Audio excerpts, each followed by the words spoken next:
Assalamualaikum adik-adik semua. Hari ini teacher akan kongsikan satu video kisah Nabi yang bertajuk Kisah Nabi Isa AS yang sudah pandai bicara sewaktu bayi. Ibu Nabi Isa AS yang bernama Maryam terkenal ketaatan dan kemuliaannya dalam menjaga kehormatan. Maryam sangat taat kepada Allah dan menjaga kesucian dirinya. Tiba-tiba suatu hari dia dikunjungi oleh malaikat Jibril. Malaikat Jibril datang untuk memberitahu Maryam bahawa Allah akan memberi Maryam seorang anak laki-laki. Maryam berasa terkejut kerana tidak mungkin dia boleh mengandung sedangkan dia tidak pernah disentuh oleh mana-mana lelaki. Dia begitu menjaga kehormatan dirinya. Kemudian Maryam pun hamil. Kejadian ini membuatkan keluarga dan penduduk menjauhi Maryam kerana mereka berfikir bahawa Maryam telah melakukan dosa yang sangat besar. Maryam pun terus berdoa kepada Allah, "Ya Allah, tolonglah hamba-Mu ini. Hamba yakin dan percaya atas semua takdir yang Engkau berikan. Berilah hamba kekuatan." Atas izin dan pertolongan Allah, lahirlah seorang bayi yang ada di dalam kandungannya. Bayi yang suci itu diberi nama Isa. Saat salah seorang penduduk bertanyakan kepada Maryam, siapakah nama ayah bayi itu?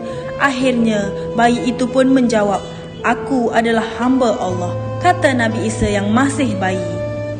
Lalu semua orang pun terkejut mendengar jawapan bayi kecil itu. Bayi itu membuktikan bahawa Maryam adalah perempuan suci mengandungkan seorang bayi atas kehendak Allah. Setelah dewasa, Isa pun diangkat menjadi seorang nabi dan rasul.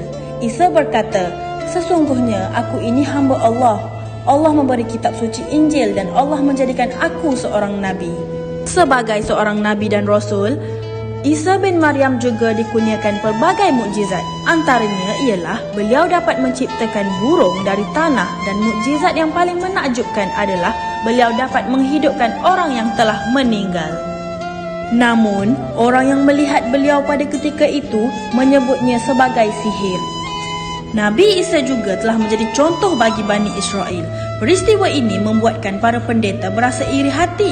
Oleh itu, para pendeta menghasut pihak kerajaan untuk menangkap Nabi Isa dan memberi hadiah yang besar jika ada orang membantu menangkap Nabi Isa. Kemudian, Nabi Isa terpaksa berdakwah secara senyap-senyap dan sering berpindah. Dalam dakwahnya, Nabi Isa dibantu para sahabat iaitu Simon, Yudas Iskariot dan lain-lain lagi. Pada suatu hari, Yudas Iskariot mengkhianat Nabi Isa. Dia tergoda oleh hadiah dari kerajaan. Ia memberitahu di mana tempat persembunyian Nabi Isa.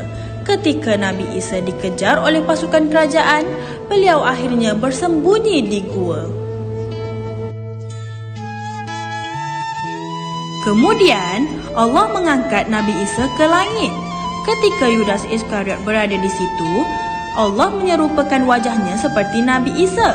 Akhirnya, Yudas Iskariotlah yang ditangkap dan dibawa kepada kerajaan. Dia diberi hukuman mati dengan cara disalib hidup-hidup. Dengan membawa salibnya, dia diberi mahkota kawat berduri. Begitulah akhir dari kisah Nabi Isa AS yang sejak dari bayi sudah diberi kepandaian hingga sudah boleh bercakap dan pelbagai mukjizat yang mengagumkan. Maha suci Allah atas segala kehendak dan kuasanya. Semoga kisah ini bermanfaat kepada kita semua. Antara 3 pengajaran dari kisah ini adalah yang pertama, biasakan diri bersikap sabar dalam menghadapi dugaan. Yang kedua, berdoa dan tawakal kepada Allah Subhanahu Wa Taala. Dan yang ketiga, jangan bersangka buruk terhadap Allah kerana kita sebagai manusia hanya mampu merancang dan Allah Subhanahu Wa Taala lah yang menentukan. Baiklah adik-adik, setakat ini sahaja perkongsian dari teacher hari ini. Teacher harap adik-adik semua dapat menghafal kisah ini. Jumpa lagi. Assalamualaikum. Bye.